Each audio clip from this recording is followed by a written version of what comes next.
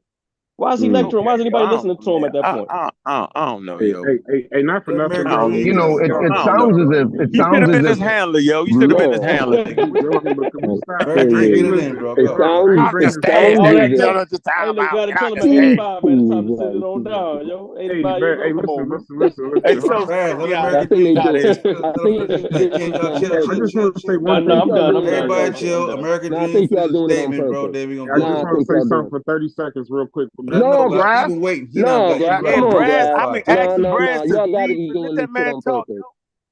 Hey, listen. I'm gonna let American. This shit on I'll purpose. read it after American Dream. No, is y'all done. got to be doing this on I'm gonna purpose. read it. Stop, bro. I'm gonna read it after American Dream is done. Yeah, I got you. Let I'll him say get it out. something. I just want to say something real quick with Dr. Ben. Could y'all stop all the blinds? The man is Come on, dead. let him make his Stop all statement, the Brad. jokes and shit. I ain't bring this up for that. Go ahead, American Dream. Thank you. It sounds as if some of us believe that Dr. Ben didn't have any opposition during his time, as if everybody during his time saw things exactly the way he saw it, and he didn't have any way of seeing things any other way, and he had no choice but to think the way he thought.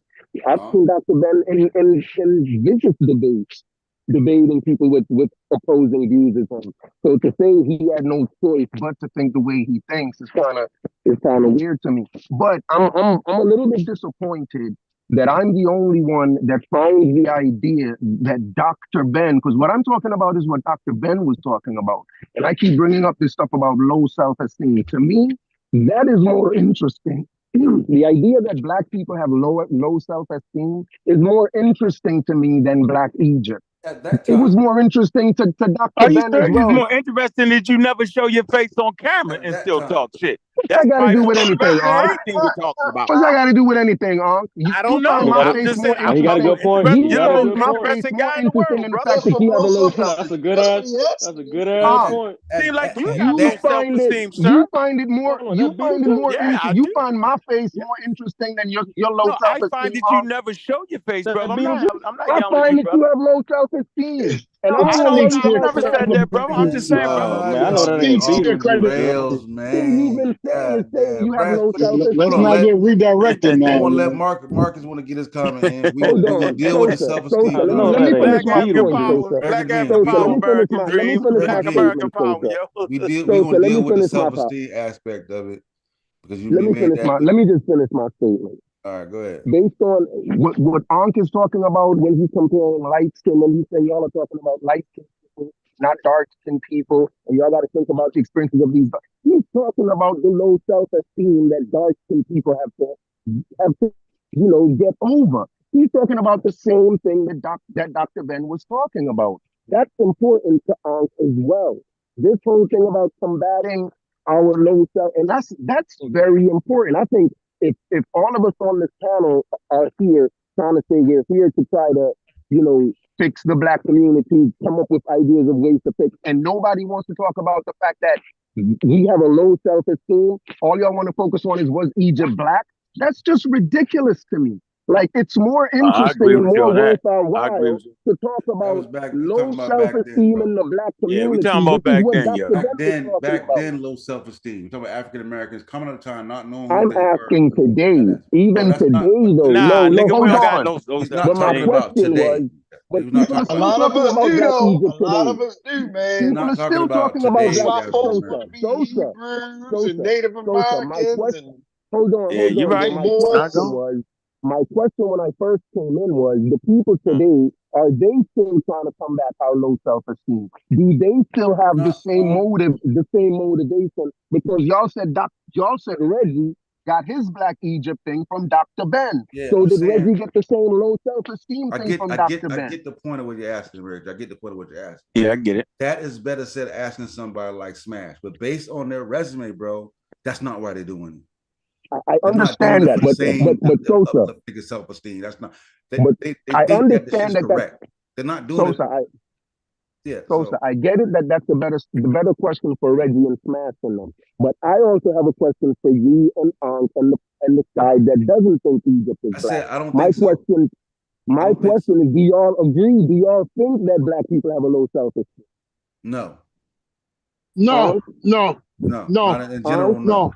no, no. People who fight for their freedom gotta have low self-esteem. I agree. I think we got low self-esteem issues. Yeah, it's No, still there. American Dream. I think I don't think that we fully have gotten over all of the things that they've done to us and how they maligned us in history. That would be crazy to think that. Indeed, I appreciate No, that, no, no, Chef. no, no. Hold on, hold on, I hold on. appreciate Everybody, it. just Chef, my because last having a question. I high promise it's my last self-esteem question, Chef. does not can I mean say that something? you're over things that no, you can still have flaws and weaknesses that you still got to get over and still have high self-esteem. Like that's we cannot lower the low self-esteem is a specific thing, bro. Like just because you got issues don't mean you got low self-esteem. Like I still have shit that I'm self-conscious about, but in general, I have high self-esteem. You know what I'm saying? Now we talk about in certain areas. Huh? I don't think we good examples, yo. I think we read it at certain levels, and expose to more. Chef, in the city, there's a great bar. I think in general, black folks have Yeah, high. okay. So that. I think in general, black people have high self-esteem. Like outside of you, we not. But we I have don't high know about self-esteem. overall. You think overall though, yo? I think we're well nah. read overall, yo, and I think we make these statements in a vacuum. Yeah, the general population of black people don't even know what we talking about, right? So I don't know, man. That's a good. Now I hate to I think you're like right throw. about I that, hate to. America. Good point. Yeah, let my Marcus get a other say. Let question Marcus is get a word in for then Brass can share the screen and read it a little bit. What up, Marcus? indeed. Okay, go ahead. I appreciate that, American Dream. I was fucking with you about the camera. I still, Yeah, absolutely, absolutely. Marcus, Respect. I'm gonna put my hand down and then put it back up. Okay, so. Yeah. No, you can go ahead and let Brass read what he was going to read. All right, Brass. Yeah, thank you, Marcus. Where the hell is in. the cavalry at, Marcus? God damn, where the cavalry at, yo? I was waiting for you. Marcus on our side. He said, "Oh, go ahead, Mark." Yeah, no. I have no problem. I have no problem saying Dr. Ben was a liar. I think he was justified in his lies. That's two separate things. That's two separate things. So yeah, you should say it. Yeah, that's two separate things. I think he was justified in his Where the lies, cavalry at? but he was a liar. Straight to it. And we like, How y'all tell him to go and then cut him off? Go ahead, Mark. Yeah, so that's where we at with that. But it's interesting. I think there's some dynamics that we may not really have analyzed yet about the whole conversation, right? So when you look at our community, we tend to popularize the common language terms, the people who speak our language, our form vernacular of English. One of the issues that people like J. Rogers, the boys, and those had was that they were somewhat rejected by the masses because there was some animosity towards their education.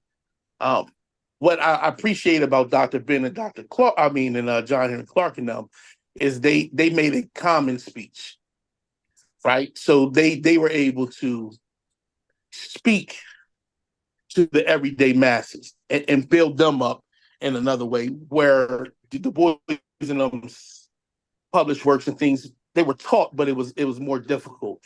Our educators and the stories of our educators aren't really taught in the same significance in other areas. So there was a guy by the name of Marcus Foster, and this is a prime example, he was assassinated by the SLA.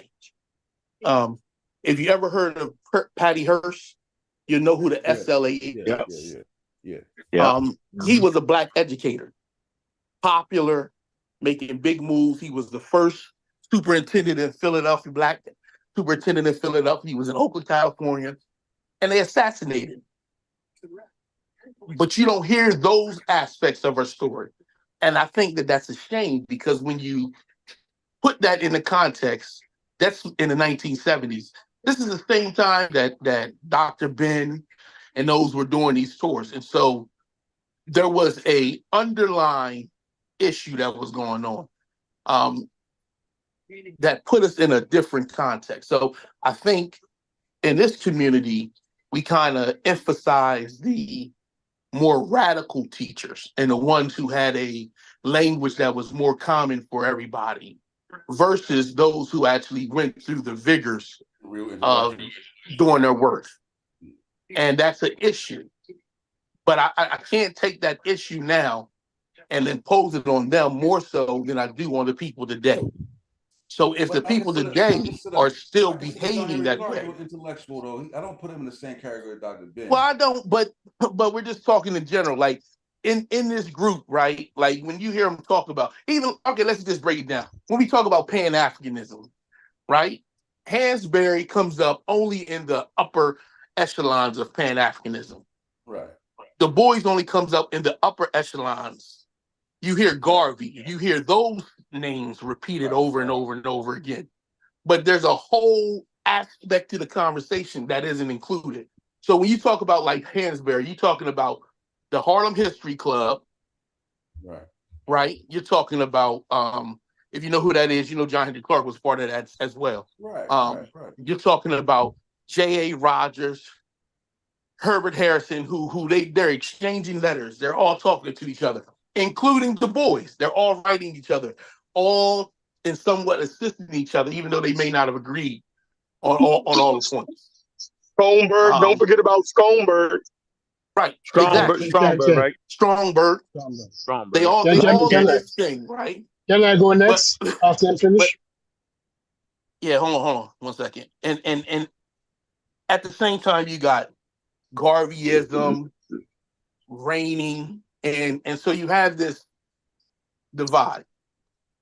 And I think in this specific community, we don't emphasize those who did take the steps to go into the vigorous community, education communities, the academic world, and really combat scientific racism through the same methods that was used against them. And I think we just had a prime example, which is Reggie, which, you know, I understand his point, but he's saying he's trying to combat academia and the racism from YouTube. That's a problem for me. Dr. Ben Light. That's a problem for me. So that's can I rebut you? No, you can't, man. Brass is next, man. Come on, man. Yeah. No, man. Which means I know I don't go, but then you go. Next, yo. Trust me, it was Brass, yo. Trust me. So that was my point. My point is that there were educators out there, and if you know who Marcus Foster is, that'll give you an example of some of those type of individuals who may not be out of there. Hubert Harris wasn't formally educated. He was an autodidact. No. Let's get that straight. He was, and we've always had them in there. Like we always had autodidacts, and they were semi-respected. Like we didn't have the same thing. So you had those like that. And then they wasn't liars. The difference is they wasn't liars. But Hubert Harrison, right, and J.A. Rogers and them, they were all communicating with each other. Mm-hmm. You get what I'm saying? So it's not like he was isolated. It wasn't like that. So there was that mode. But when it came to the common people, right, that language just didn't transmit as well. Hubert Harrison did a great job.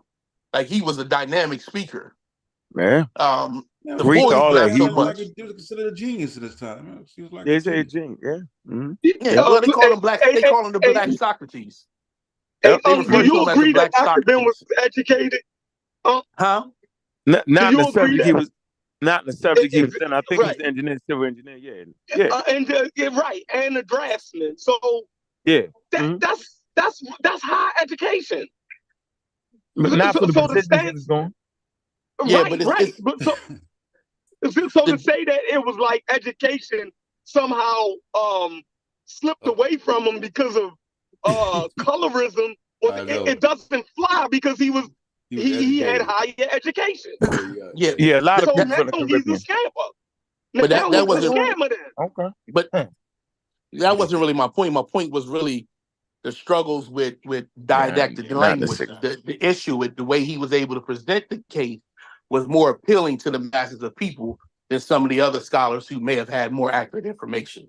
That's my point. And you can look at the souls of black folks. Du Bois talks about it in that book. And you can look at Booker T. Washington's Sunday Messages or Good Character book. And he talks about these very same issues. And this is back in the early 1900s, late 1800s. So it's well known that this was an issue that they were struggling with, which was trying to communicate the dynamics of science and education to a masses of people. It was a problem that they had. So that's all I wanted to say. Brad, you sharing your screen or what? Nope. I can read it though. All right, go ahead, bro. Yeah, the same on share screen. I got a chalkboard right behind you, bro.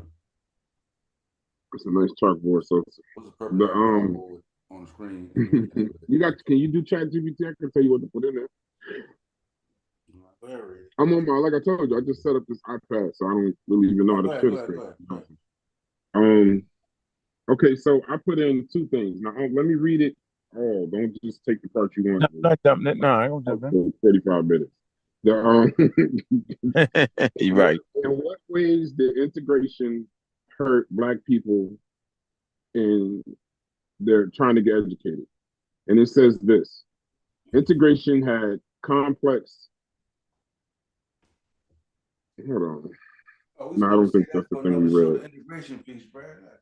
Yeah, that's the information piece. But no, I couldn't. Yeah, I want to talk about that. I know piece. you're talking about colorism. Okay. Colorism was prevalent in the 50s and 60s amongst Blacks as far as light skin and dark skin. So it says that colorism, the preference for lighter skin tones over darker ones, indeed impacted African American communities in the 1950s and 60s, as it has throughout history. This internalized racial bias often influenced social standing, job opportunities, even interpersonal relationships within the Black community. The roots of colorism are deep, tied to the legacy of slavery and colonialism, where lighter skin was often associated with greater proximity to whiteness and, by extension, more privilege and acceptance in a racially stratified society. So when we brought this up yesterday, I told Unc, I said, I have to walk back some of my critique because I was aware, but I wasn't aware probably as much as maybe Unc is. You guys read on the subject. So in regards to him lying about a degree to get a job or something like that, I did kind of understand. I understood it and understand, but then when he brought up light skin, we keep joking about it, but I think it is actually important, the light skin versus dark. My challenge to it, though, is I did a second chat GPT right after that. And also, on another note, with Marcus Foster, he was actually killed by the SLA because they thought he was going against what they were trying to do, and he was actually supporting what they were trying to do. We can talk about that another time. But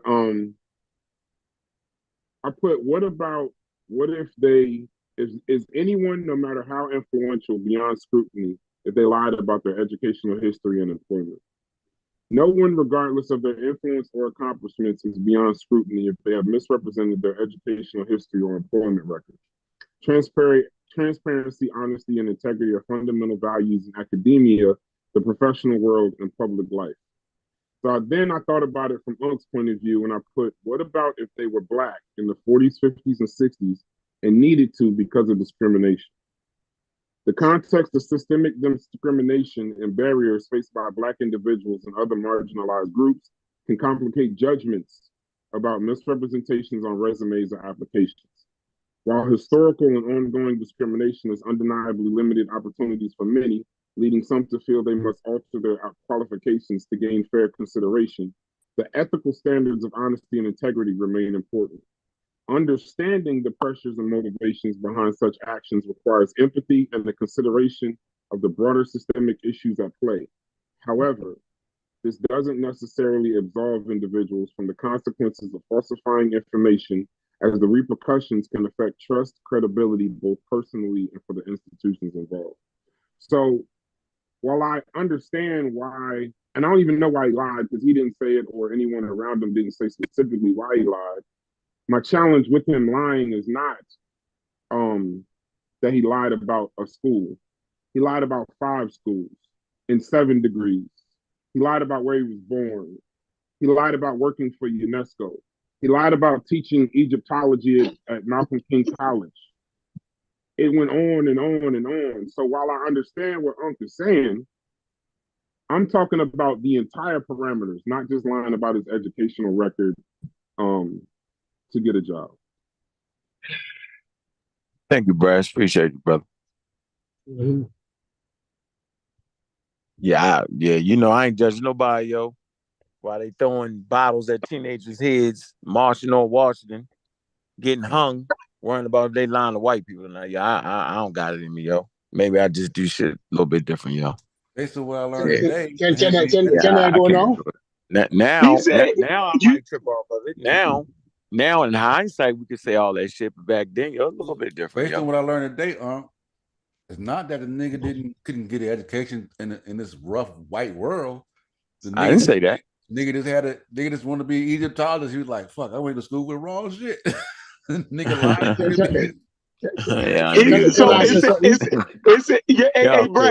Brass, what was the decades that you put in again? 40s, 50s. All right, so think about that. Now, when did Dr. Ben start teaching at them schools? Back in the 40s, 50s? No. Hell no. Ain't that old. Wasn't in the 70s? It was in the 80s, huh? Yeah, 70s and 80s. Yeah. But he would have went to school, right? If he did it the right way to get the doctor's degree. That's 10 years, right? No, he ain't get no doctor's been in the degree. 70s. No, He I'm never saying got a you got if you're gonna lie, nigga, you can't lie and say I went to school in 1970 and I'm teaching in I mean you gotta lie. Yeah, so when did he tell a lie, right? Right. That's he told the point. I don't know. He told a lie in the 80s to get the job at the colleges.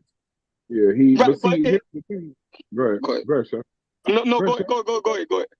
No, my question is, y'all keep talking about him lying to get jobs, and I understand that, but he lied about where he was born. What was the purpose of that? Maybe he snuck in America. I don't know, yo. Yeah, but then hold on. Reason, man. Y'all constantly talk about UNESCO, right? But he lied about working for UNESCO. Yo, he pumped his shit all the way up. What was the point of that? Wait. Chef, I'm gonna tell you one better. The bigger the lie, yo, the more they believe you, yo. What you want me to say, yo? Hold on. Wait. You gotta stop fighting. I'm not fighting. Hold on.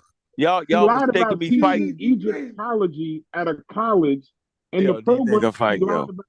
That didn't even establish until I know, but Reggie, but hold on. I think more importantly, this generation didn't. I know, but this generation, no, that's not true. See, y'all lying. Y'all lying. Y'all lying. You know why y'all? No, I'm saying is, so that's why we won't stop with Dr. Ben.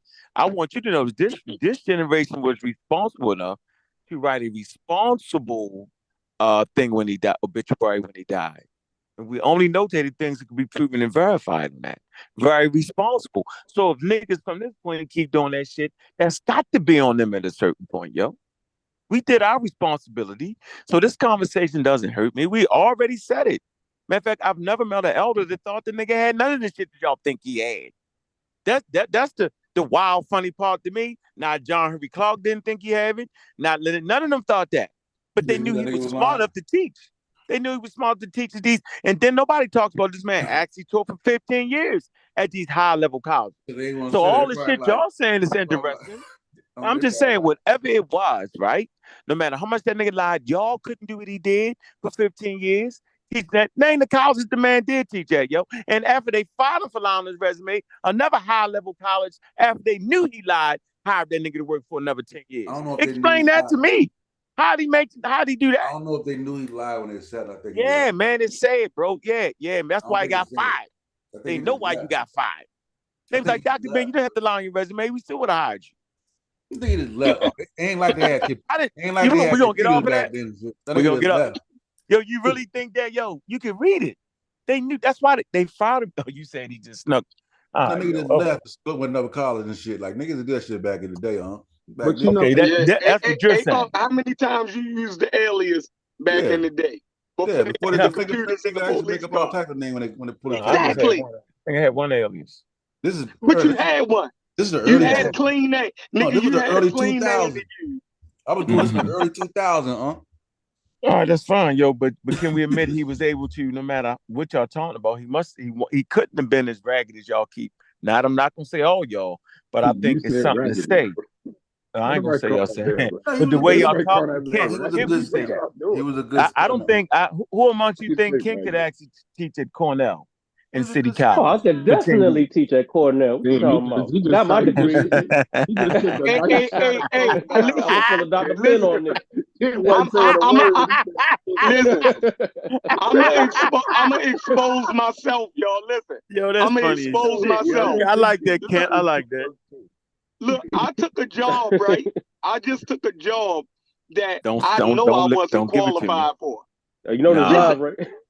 No, it's live, right? No, I'm certified now, right? Chef, allegedly. But you lied? Yeah, no. The director of education knew my situation, but she wanted me so bad that she said, long as you complete the instructor course, before the year's over, we'll let you start. You dig what I'm saying? But I wasn't qualified at the time that I took the job, but they wanted me so much that they allowed me to take the job while I was continuing my education. Well, I think you should quit that job because you got the job under false pretenses, and there's people out there that already had the shit should have got the job. The director of education knew. She put me through the. My point. You lie about it because that's what they did to Dr. Ben. I didn't lie about it though. You're right, but I'm saying that's how Dr. Ben got the job too, though. You're right, but I want you to know that's how Lenny Jeffries and them got people like James Smalls in it. He went to Cambridge. He said all of these things. Yeah. No, I'm saying I'm saying that Lenny Jeffries and that man didn't have none of that shit though. Oh, so Lenny Jeffries was a part of the scam then. You just threw Lenny Jeffries under the bus. No, you know that though, yo. I'm saying, yo, Jay, everybody knew he didn't have that though. I mean, I didn't know that. Nobody is really listen. I think if we take ourselves because we don't know what that is to have to go to the bathroom, right, and pee on yourself because it's white bathroom. There you go. You gotta walk a mile.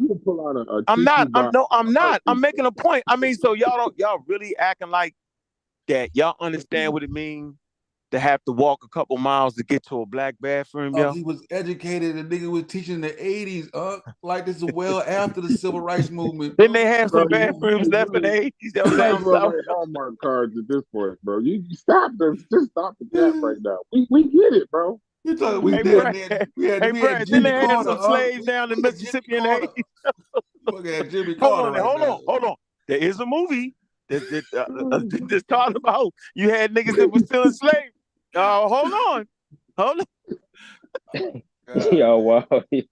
Nah, I don't know. Look, nah, I'm having fun. I think our things need to have context. That's all I'm saying, yo. I think everything that y'all saying is legitimate as long as y'all do that famous thing, add the time and context to it, and I'm comfortable with that. That's all I'm saying. I added the time and context. You did, bro. I said all those names for a reason because I did want to show examples. I wanted to show examples of other African Americans in the 40s, 50s, and 60s, and it's a long list. Of that did it, let's say, a different way, right? Mm-hmm. So, when you looking at, you named one or two. There's probably hundreds, but I asked for a list of 20. It came into ChatGPT just that fast. So my point is, I don't want to denigrate the man because he changed lives, right? He made mistakes like we all do. We've all lied. That's a part of the brain and human nature.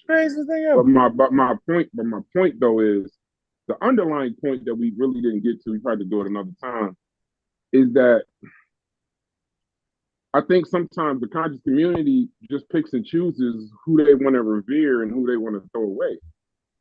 If other people had this same level of dishonesty in their history or their resume, there are people that get tossed off away for that, I would assume. You know what I mean? I've seen situations where, or at least watch situations where, let's say this person's like Brother Sabi. he's helped people. There are people that believe whatever. He damn near killed a few people too. But I'm just saying yeah, they throw certain. It's like I just don't want to do the hypocrisy thing. I don't want to be like, well, Dr. Ben did all of that, but he's the greatest, and you can't say nothing about him. Because when y'all talk about cults, that goes to the cult conversation too. I'm not saying he starts a cult, but that is how one will that's start. different. Once you start putting people above reproach and above scrutiny, you in a dangerous place. I got you. You're in a dangerous place. That was the overlying point. Everything else is, I don't think I think everything should be scrutinized. Are we going live? No, hell no, I'm at basketball. I'm enjoying this conversation. I'm glad we calmed it down. I'm enjoying the conversation. I think it's a well-needed conversation. So, just for me, I think I've been pretty responsible not to promote the things that he got wrong at all. And like I said, it's for me reading Human Harrison's story through John Jackson, right? And, I can compare notes. And they all basically said the same thing, that the Egyptians was African and black. And so you can't throw them away for saying that based off the environment.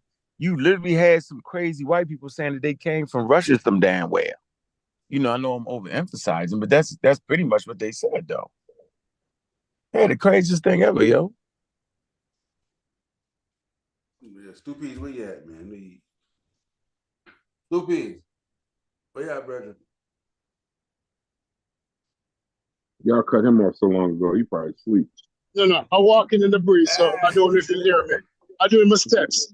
I can't walk. 8,000 already. I have 4,000 to go to. Right, so I'm doing the steps. But honestly, I am not going to crucify Dr. Ben. We can retire Dr. Ben. We can retire him information, but he was an integral part of the community. I have to accept that. Right? There are a lot of scholars from time immemorial has preached wrong information. We don't disregard the person. We retire the information. Right? We can't just throw him away because somebody said he lied. I did not walk an inch in Dr. Ben's shoes. I don't know what his life was like. Right? But he never killed anybody. We don't have anything about him killing, robbing, or stealing from anybody.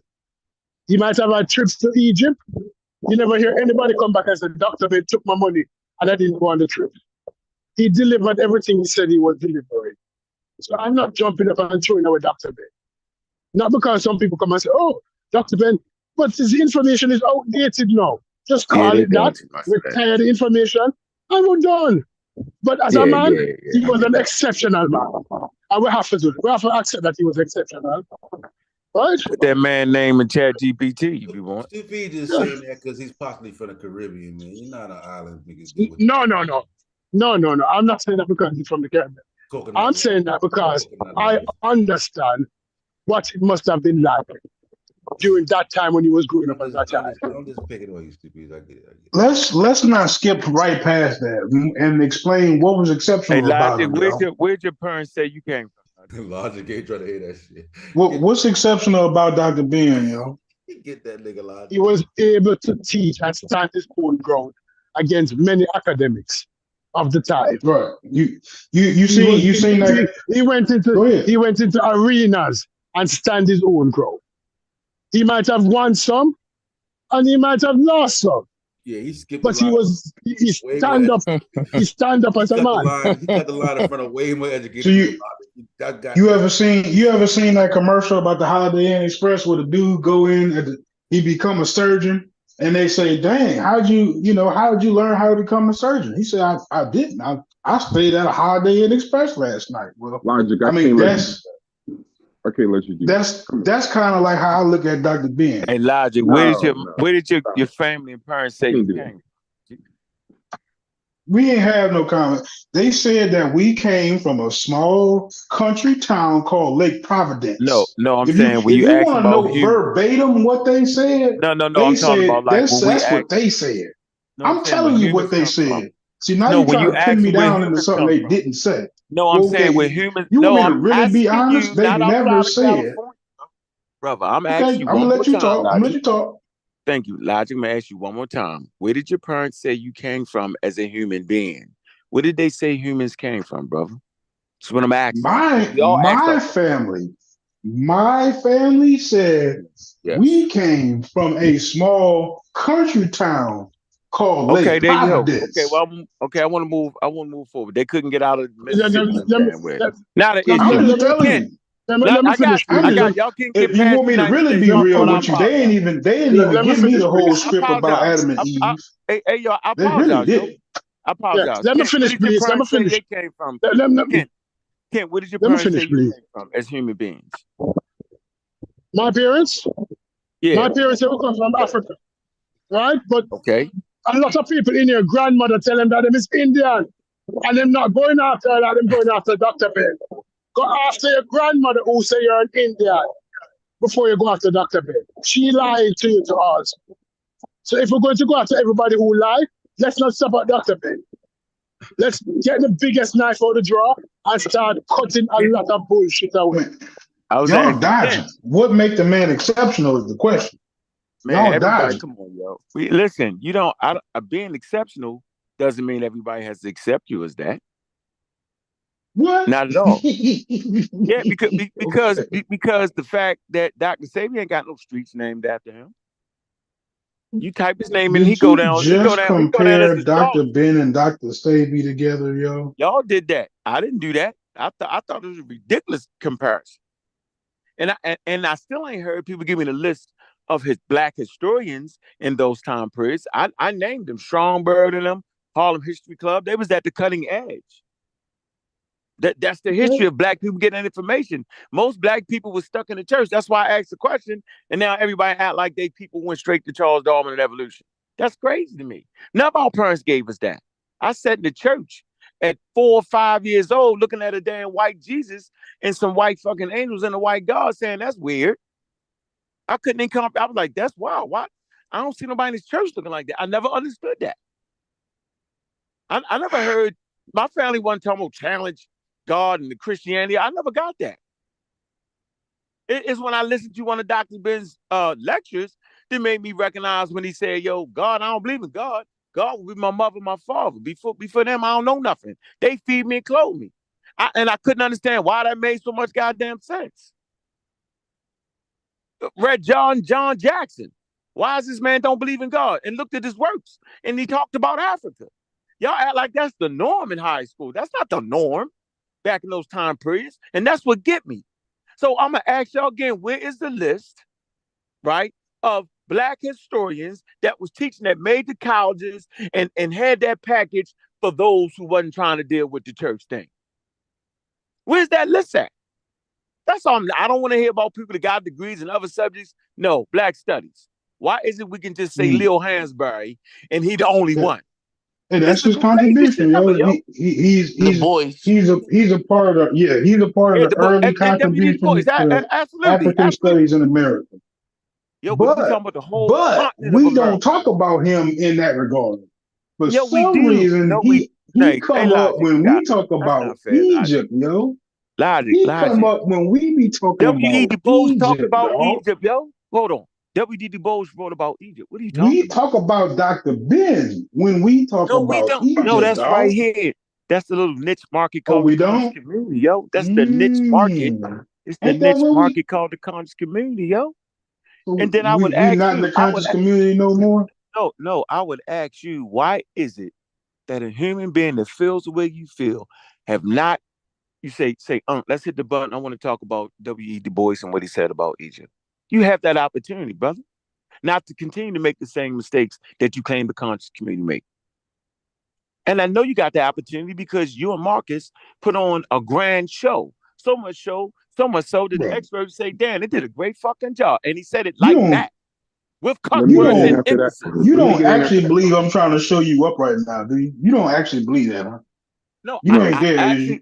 Trying to show me up. You can't you ain't show there, me up. is you? I'm over cocky, I'm overconfident, just making and wouldn't sure. even feel you showing me up. I'm just making sure, yo. Yeah, I wouldn't even feel it. I wouldn't even feel it.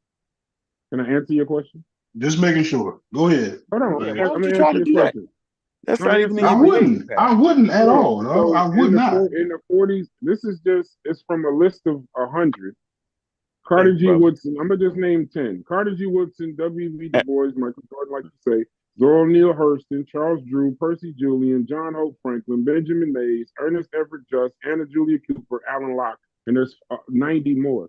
There were other people. Let's stop with that narrative. There was other people in Black studies. Ben is better than I all said them that. niggas. I said that, No, bro. you just no. I didn't say you said that. Oh, Julian Percy is my favorite one. son.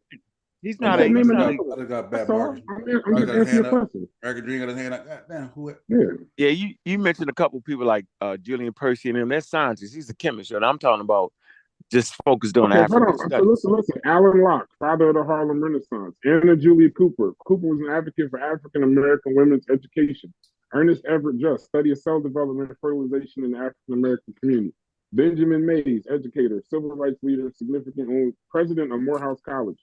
John Hope Franklin, historian who made significant contributions to the understanding in his book From Slavery to Freedom, A History of African Americans. Percy Julian, Charles Drew, discovering blood transfusions, established first large-scale blood bank. Gotta do Black Egypt and Nubia, bro. Like, no. No,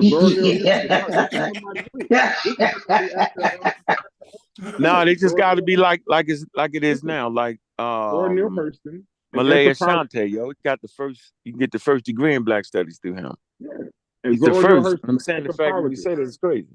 Yeah, I like that. See, that's good. Yes, yeah. Yes, she wrote "Their Eyes Are Watching God," and Carter G. Woodson founded the Association for the Study of African American Life and History, Negro History Week and Black History Month. So, absolutely, it's a lot, bro. I'm not saying no, it's a lot, but that's actually not a lot. And then if you break it down to people actually connecting 90 others, Christianity and all that, I'm saying that's still, that's a very small list out of 35 million people, yo. Right. As a matter of fact, that's minimal. No, I'm just saying that's not enough to fill up a couple colleges. That's what I'm trying to show you something here. Like, you take out I get your point. And you got to eliminate left-handed people. Take out left-handed people. That's about 15. Yeah, take out all the light-skinned people out, yo. You gotta take the. We could be talking about actually exceptional people instead of a person who pretended to be exceptional. That's exactly what I said. I know, but I'm saying, why aren't you talking about the exceptional people? That's all I was saying, Logic. And I'm not trying to show you up, dog. Like, why don't you talk about it? I ain't trying to show you up, and that's probably why I'm not trying to talk about the exceptional people. So I let the Dr. Ben conversation go where it go, and I don't interrupt. I don't chime in. But I guess since we all talking about it, I'm just kind of throwing my little 2 cents in there. No, I'm saying on a separate live. Why don't you talk about exceptional Black actually? Yeah, we were supposed to be segueing or introducing some other topics that I was going to bring up. But then, I've been having fun on this conversation right here, so I haven't really got to it. But absolutely, I think that that's a very pivotal thing that we should be talking a whole lot more about, and maybe we could adjust our position of where Dr. Ben actually lies if we talked about some people who are actually exceptional. So where do you think Dr. Ben falls? I don't think that you put him nowhere near no Martin Luther King and nothing like that. I don't think that. I think under Malcolm X. They got Malcolm. I think right under Malcolm. You crazy boy. No, I think without the line about his education, right? I would put myself with a person just taught myself and read the documents like that without the line. No, I told you I don't care about him lying about education. That's not my argument. I'm just saying. So I don't think my argument is that people produce cults off his mistakes, right? So for me, just because I value clarity, I'm willing to bring him down wherever I need to go. You got to ask Marcus that question. Can I add what I think? People produce cults off of his mistakes, yo. No. If that's the point, you got to put everybody taught that the Egyptians was black. All the black authors said that, yo. Yeah, what cult was created off of but they all pay homage to Dr. Ben. All them people that you just mentioned, right there.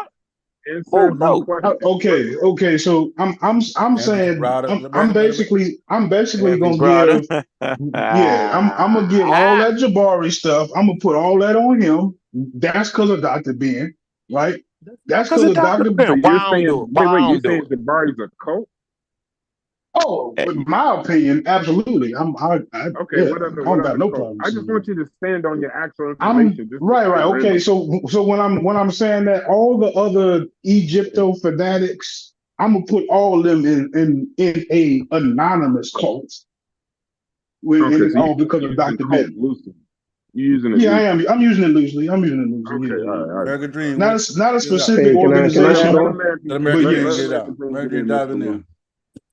Yeah, I'm the only one that gotta beg to say a word, man. Y'all like to hear yourself talk. You gotta just talk. Hell bro. yeah, yo. Y'all What you mean? No, man, come on. We I'm all raising homies my up hand. in here, yo. I'm you being orderly. I'm bringing order. I'm trying to bring some type of order.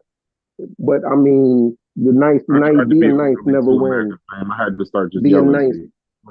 nice doesn't win. I gotta tell you.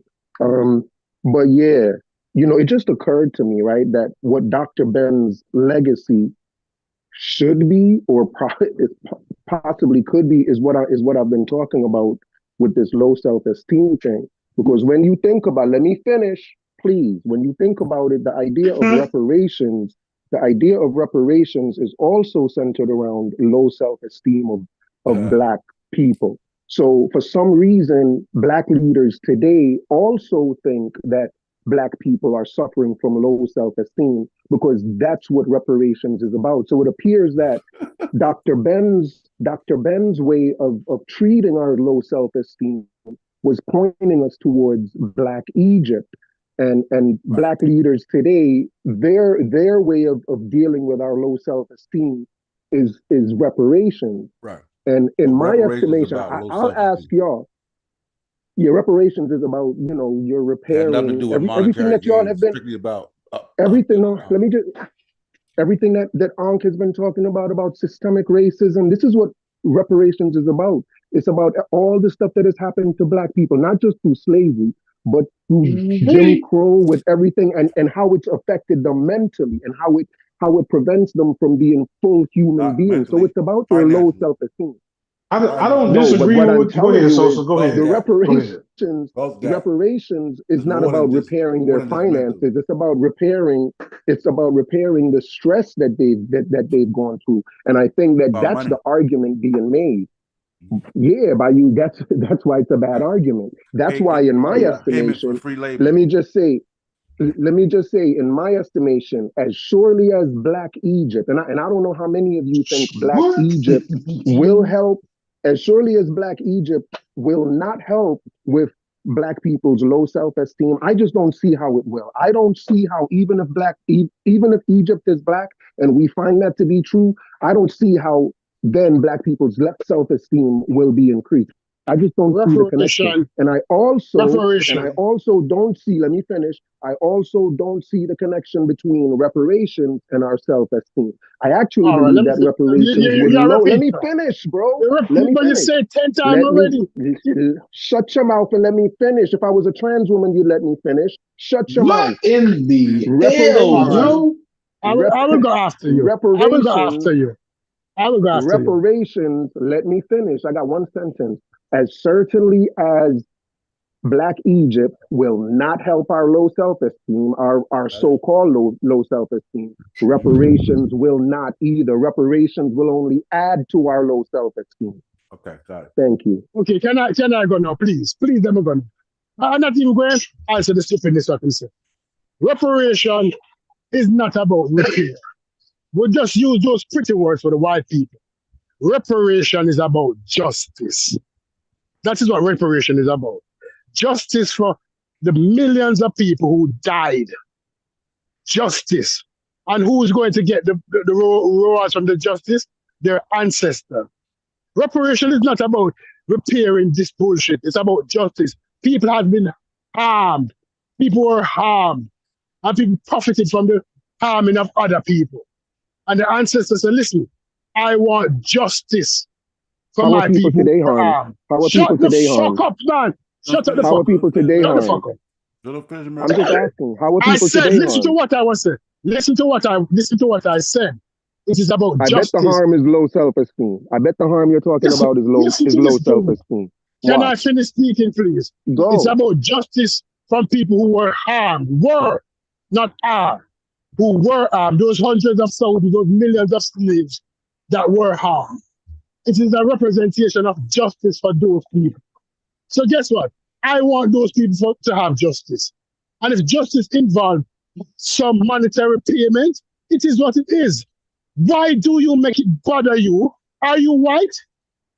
Are you white? Is that a question for me? No, that's not a question. You're not white, right? Why are you making white people paying for their injustices that bother to you? It shouldn't bother you. Because, like I said, we getting away from Dr. Ben, yo. It would add to your low self-esteem. It would add to your low self-esteem. Let me finish, please. Please. You're asking when you me were talking, nobody could. I never asked you. It bothers me. It was a rhetorical question. It bothers me. I don't want you to answer. All right. Why are you asking me questions? Okay. Let me finish speaking, please. Just stop talking. Let me finish speaking. No, this person come online. And him start talking about low self-esteem. Black people has never had low self-esteem. The fact that black people have low. Can I finish, please? Dr. Ben. Sosa, can you mute him, please? Sosa, all black leaders can you mute him? Let me finish. Come on, bro. Come on. Can you mute him? Let me finish, please. Black people has never had low self-esteem. Black people have never stopped fighting. Black people may have had issues, but self-esteem wasn't one of them. Wasn't one of them. They always put their best foot forward with little that they have. When this person jump up and start using white people talking point, like low self-esteem and all of these bullshit and uneducated, and W.E. Du Bois was not understood. W.E. Du Bois was worshipped as a king by black people. Everywhere he went, he was a rock star. So when somebody said W.E. Du Bois wasn't placed in a place of honor, W.E. Du Bois was a rock star in the black community. He was the biggest thing since sliced bread. So don't let nobody tell you that bullshit, that black people only want to hear from uneducated dummies. They weren't listening to W.E. Du Bois. W.E. Du Bois' message was not for the ordinary black people. It was for the educated. It was the talented 10. That's why we have the Jack and Jill. That's why we have the black bourgeois. We have everyone live. That's what we have. You're rambling now, right? You're rambling now. Stop talking. And we're not talking about Dr. Ben either, yo. Yeah, he's rambling. Listen, he's rambling. Listen. He's rambling to kind of make up for the fact that he has nothing to say. Let me finish. You're rambling. You know, I am at peace. You have nothing to say, I'm walking. I'm at peace. But this, you're a Jamaican coon. You're the biggest coon in Jamaica. You know that. You look like you must be happy that you went to America. Prove me wrong and don't ramble. I would kick you in your face. And that is no round sideways talking. And you know that too. I'll spit in your face and kick you. Hey, Sosa, you have to check that. You just mad that I'm not a trans woman. No. This dude is a coon, man.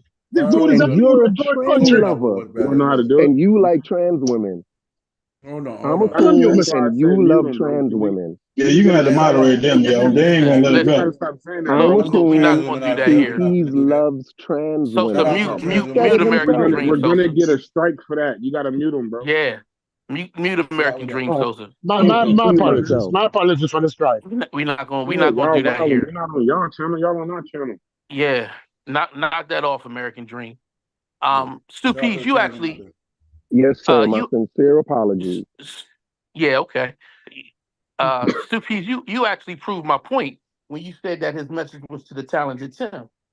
That's right. Exactly what I said. So you said I was wrong, but then you turned around and said the same thing I said. No. I said his message was specific.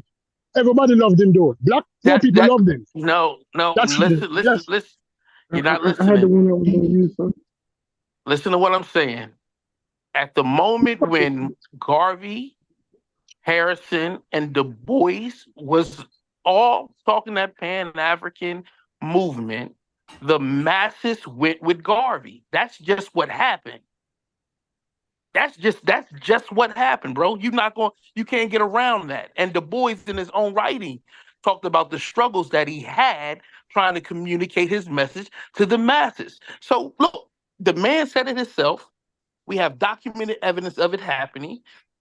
That just is what it is. Brother, you're right. Brother, you're right. That's a common You're right. thing. However, the message that the boys brought to the black people is different than the message that the American dream was. The boys wasn't selling the American dream. He was selling the talented 10. That some of you won't survive, that 10% of you will survive, and it's the duty of those 10 to pull up the rest. Nobody wanted to hear that message. Everybody wanted to hear the American dream, that everybody had opportunity. Stu, I'm not saying Stu Pease, I'm not saying this message was wrong. I'm just telling you how it was received, what happened, right? And so you have that dynamic that exists. I'm not saying he was right or wrong. That's not my point in this conversation. My point is that people tend to have grasp hold to messages based on the circumstances they were in at the time, right? And the boys had a program that was reasonable but very slow in motivation, right? So it would take time for you to see the immediate results. At a Change the time when word you have reasonable to specific. Change the word reasonable to specific to a certain audience. It wasn't reasonable. The boys' message was specific to certain people. His message was his message was. Was Dubois a communist? I'm not even going. I'm talking to Stu Peace. Hold on.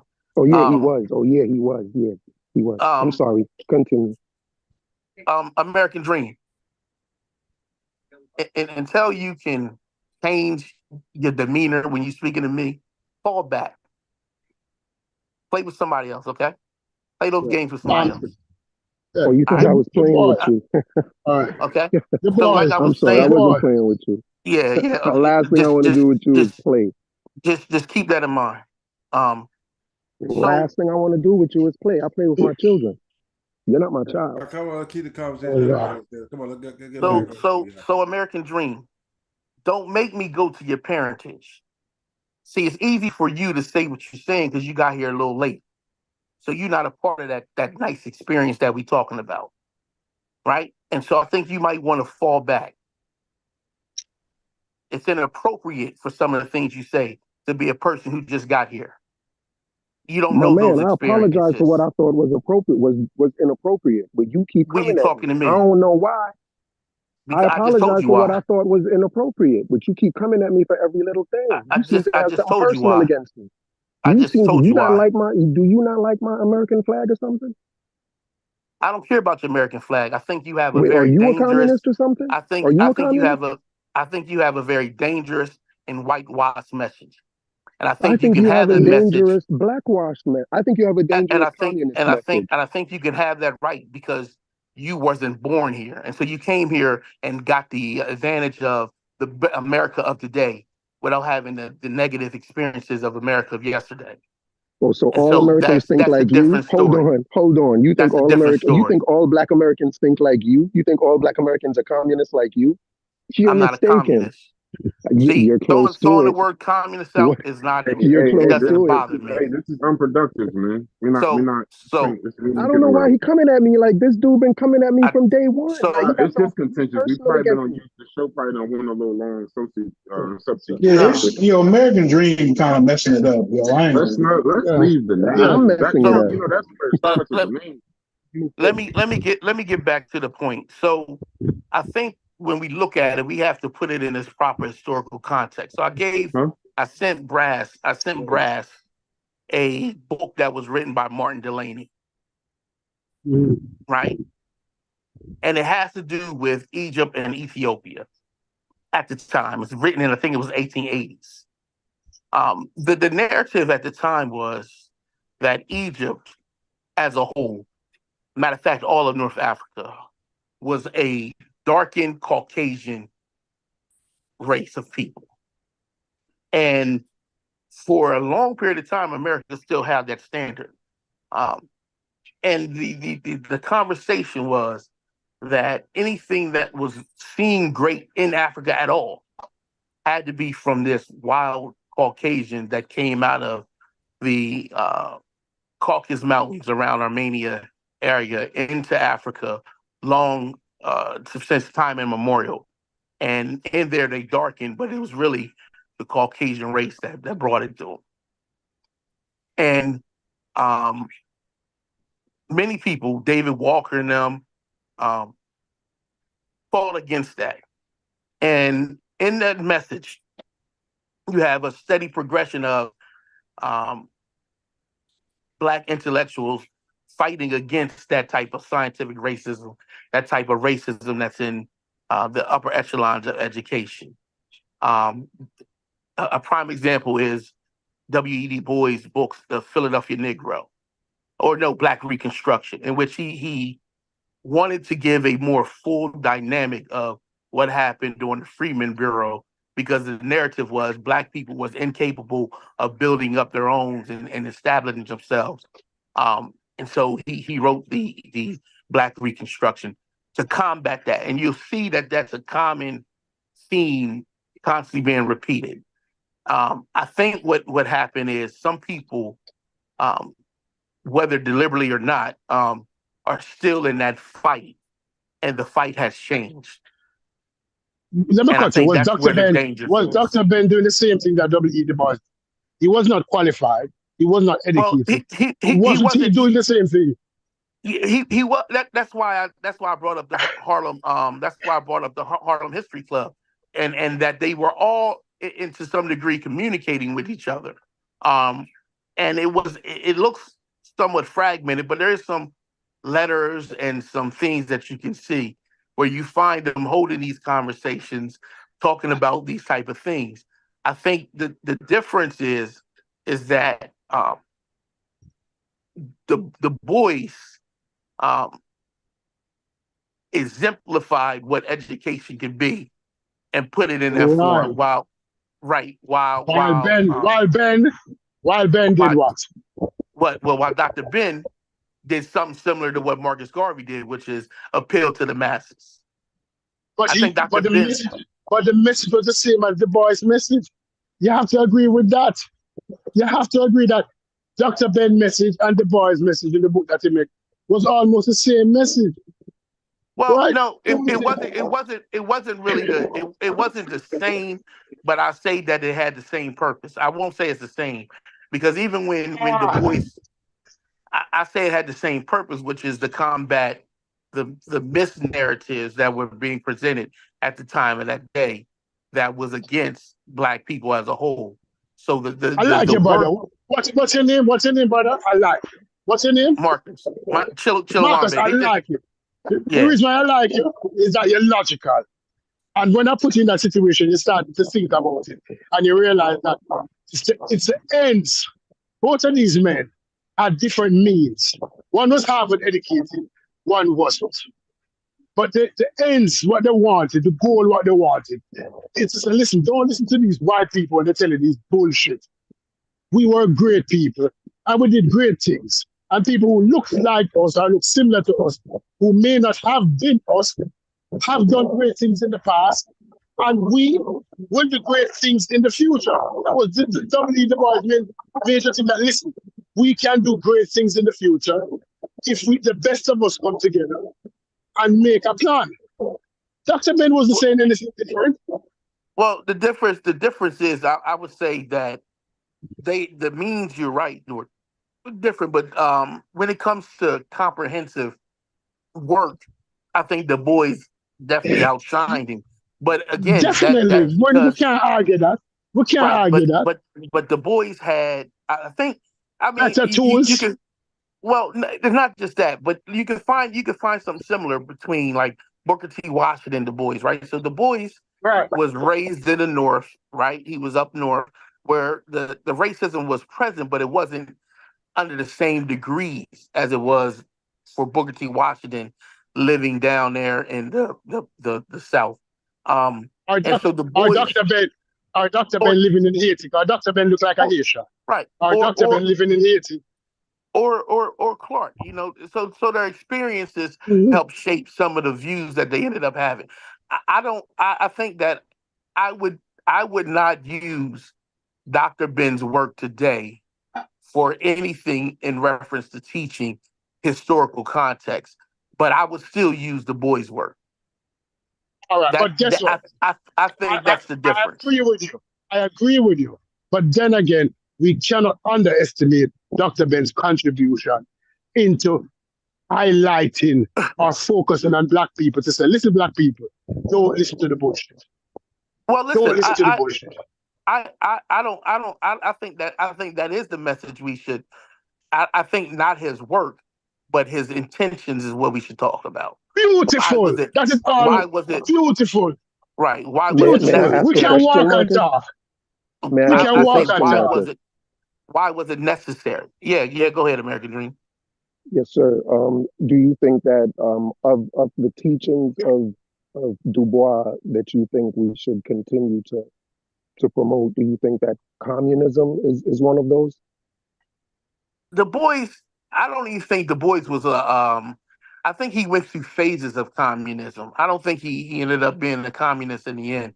I think when you look at the 1910s to the 1940s, you have a rebellion against a society that was mostly Christian and capitalist, and they were your oppressors. And so you have I would call him a socialist.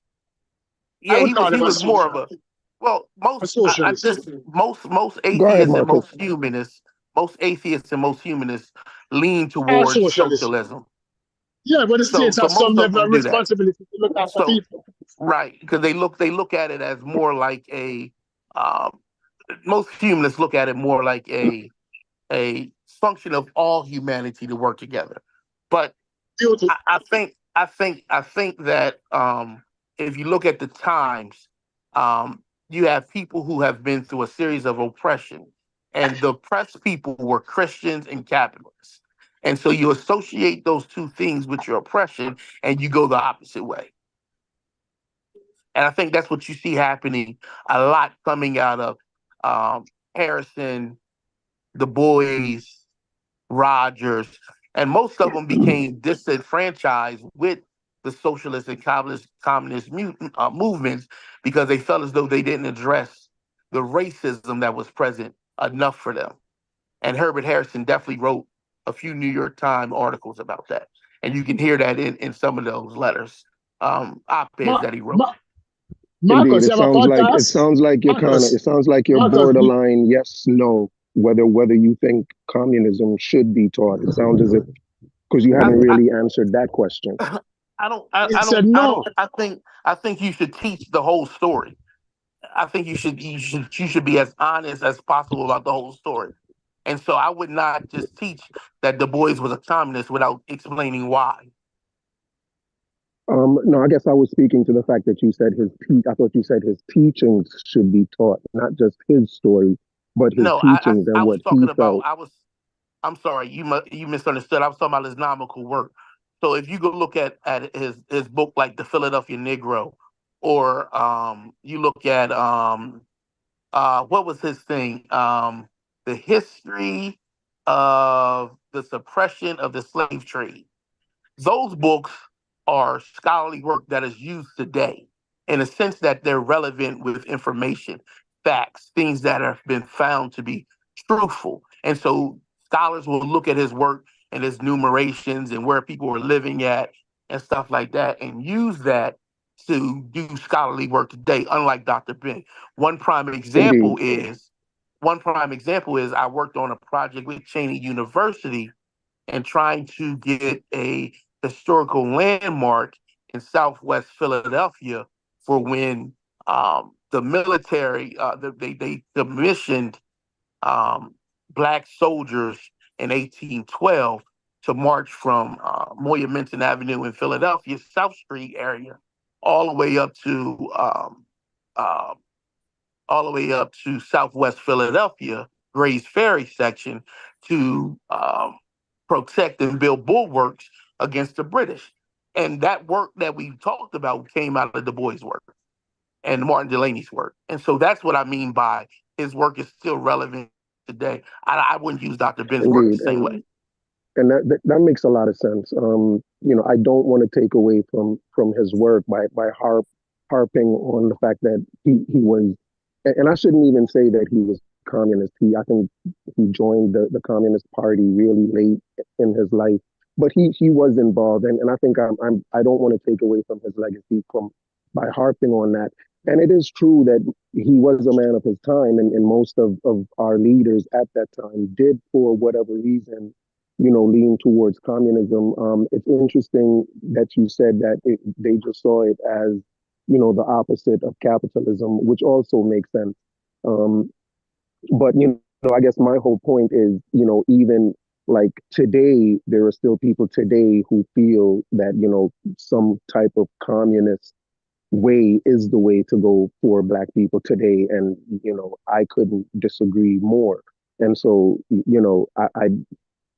and whenever I hear people speak of it today, I kind of get weary, because I do believe that capitalism, there is there are freedoms involved in capitalism that aren't involved in those other types of systems. And I think that when I hear that, I just hear where freedoms are going to be infringed. For me, communism and infringement of freedoms kind of go hand in hand. So I'm kind of really weary of it whenever I hear people.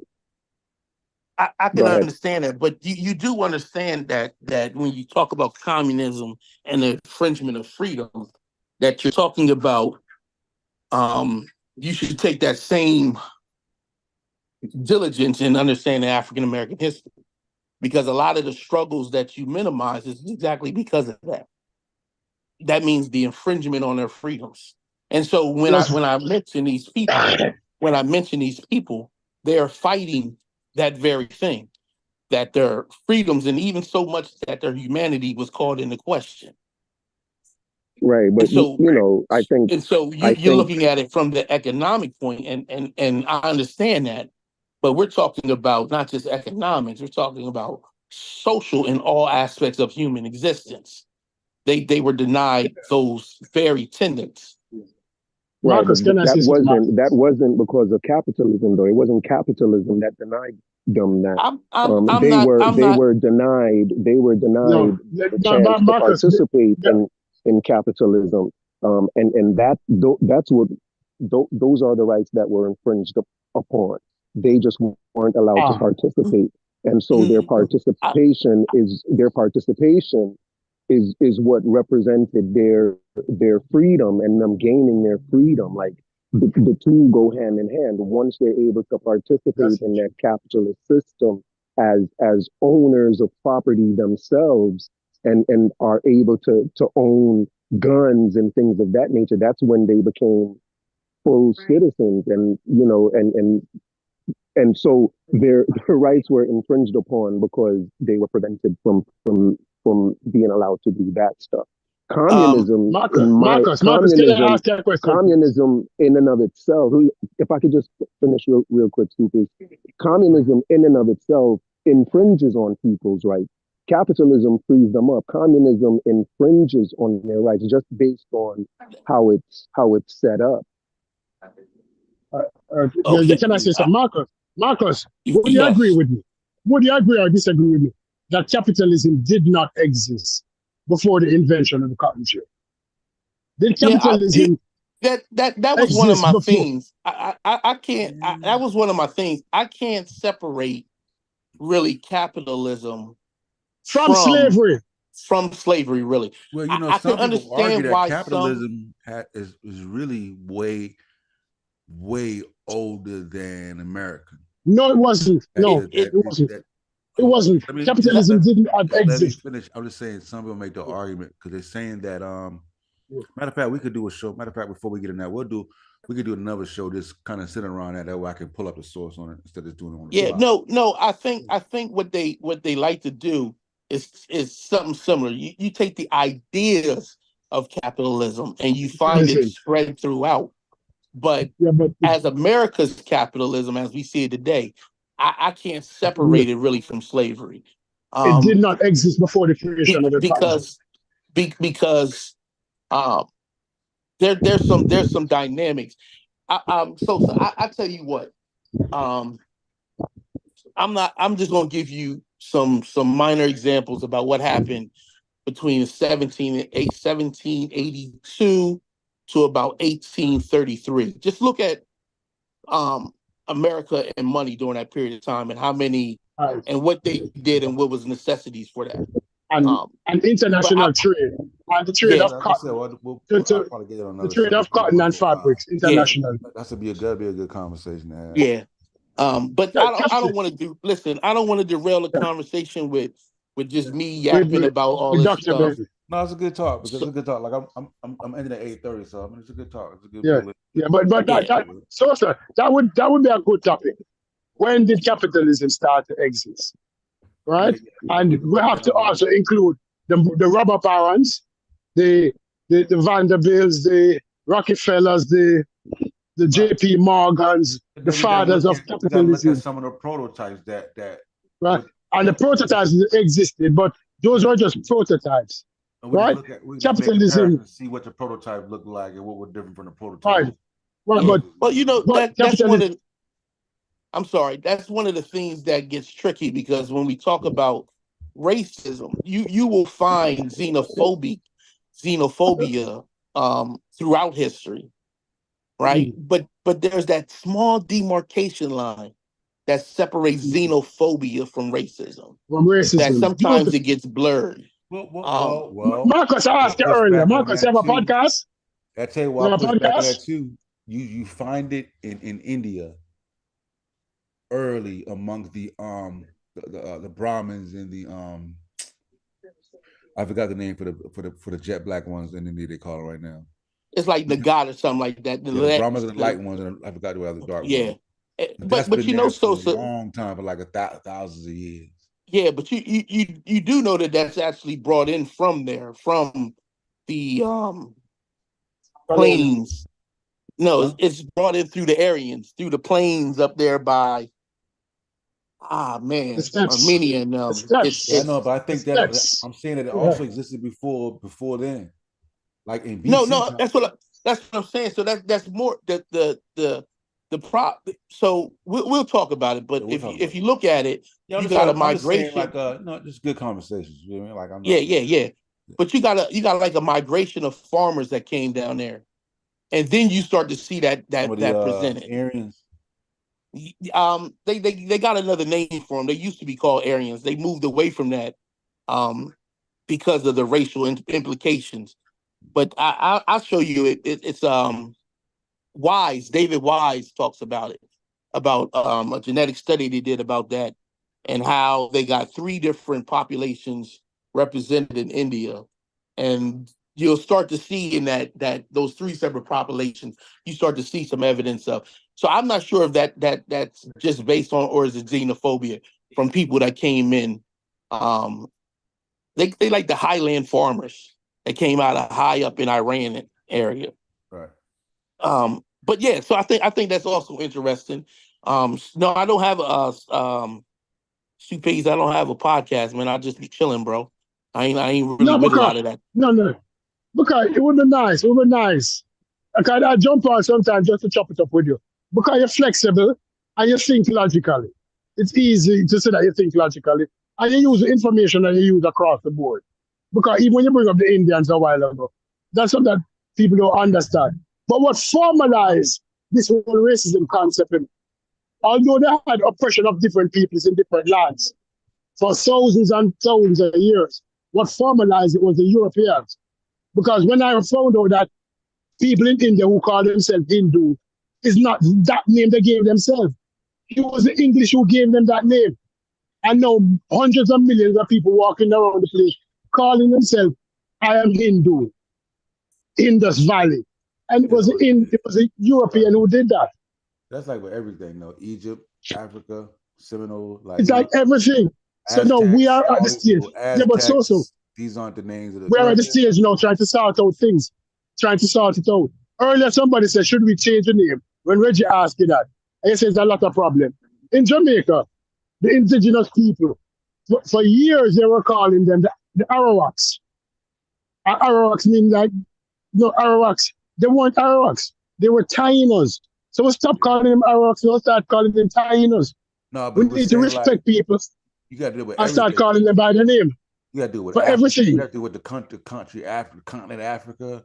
You have to do it with the continent America because that's not its original. Right. That's what I'm saying. Like it'll just be all the Native American tribes, Choctaw. Yeah. You know what I'm saying? Yeah.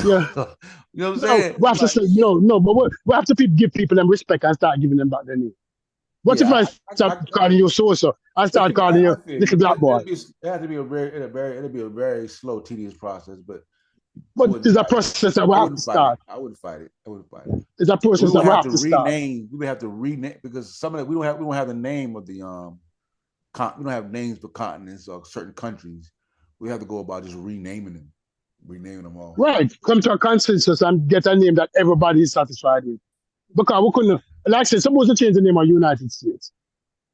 You couldn't only say United States unless everybody's satisfied with it. So, okay, we're good with it. See what I'm saying? Like, how would you do the name change in the United States? You feel me? Yeah, it's more difficult to change it though. And then everybody already rocking with it. Right, because everybody already rocking with it. South Carolina had its own name by those Native American people down there. You know what I'm saying? It's like, boy. You know what I'm saying?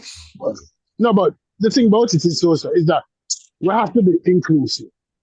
And one set up here person cannot have naming rights. They can't name everything because when you have the ability to name everything, you have the ability to own everything. That's what capitalism is. I have the ability to name everything. I have the ability to own everything. So I can call it dog cat push right, and I own that shit because I name for the continents to be the country. We can do that with we can do it with tribes, small groups. Yeah, problem. We'll start with tribes. Yeah, we'll start with tribes and we'll start with individuals. Yeah. Where people proud their names that is ethnic to them. Why are Chinese have to be named Marcus Aurelius? Why Marcus named Marcus Aurelius? Right. Marcus on the panel now, and his name is based on a Roman Caesar. Right? Marcus Aurelius. Marcus. Why my name is Michael based on a Bible? Why your name is why is not have a European name? Why your name up there European name? Does it reflect who you are fundamentally? No. It tells you that you was owned by somebody. That's what it is. Yeah. A lot of complicated. That's another. A lot of complicated. They said a lot of people names was Washington because they took on last name. Not necessarily that they were even owners. They just chose popular last names too. It shows reverence for George Washington. That's what it shows. Washington. You realize you realize how dangerous a name is because the name can dictate who you are. Right? The name dictates who you are. Simple things like name. Probably we need to start like just the person that it's a new money. I'm saying but him take up Unk because he take up a new name. And I want to thank everybody for coming through. Because I'm gonna rock for like 6.5 hours now. Tomorrow. All right, big up. I'm gonna crank it tomorrow too, I guess. I'll probably crank at the same time. One or two will just rock out. I thought Unc was gonna go live. I was gonna rock out till he went live, but I don't think he's going live tonight. So, all right, let me close by saying I know I'm trying to get it all together now. Let me close by saying the truth has no defense against a fool determined to be alive. So that's my little slogan right there. Yeah. Be on the lookout for the Desert Expertise being done by Brass Peace, Gideon Peace, Miss Tiffany for coming through. Yeah. That's tomorrow, right? So hold on. So ain't that tomorrow? That's being done by That's being done by Unc. Yeah, it's being done by Unc. It's being done by man. You said Brass, man. You ain't got nothing to do with it. You ain't be on a platform, nothing, bro. You know, no. Do you know Unc? Can we agree? Hey, let me say, hey Marcus, that's the third person that says you need to do a show or start a podcast. I'm gonna just leave it there. Is it? Yes, literally. Hey Sosa. Yeah. Hey Sosa, can I say a last word? Yeah, as long as it's not trans-related, you good. As long as it's not what? As long as it's not trans-related, transportation and yeah, absolutely. So in terms of the reparations bill that's going through Congress, right? It says they established a commission, and the commission was established to identify three things. And the third thing is, and I'm quoting, the lingering negative effects of slavery on living African Americans and society, right? So reparations is not just about justice for what happened to people in the past. Like, that argument for reparations is a weak argument. A strong argument for reparations is how people today are affected. And that's what the reparations bill that's going through Congress is attempting to address: the lingering negative effects of slavery on living African Americans. And in my estimation, that's going along the same lines of what Dr. Ben was talking about in terms of low self-esteem. So reparations is Dr. Ben's scholarship.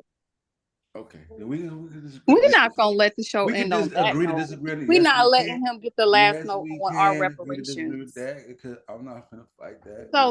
Sosa. Why not, Miss? Sosa. We're not letting him get the last word on our reparations, yo. You want to close just so he can put his little ice cream on top or whatever. You want to close out? Close out now. Close out, sis. Sure. Reparations is owed. Reparations is simply owed to Black Americans, not because of no low self-esteem.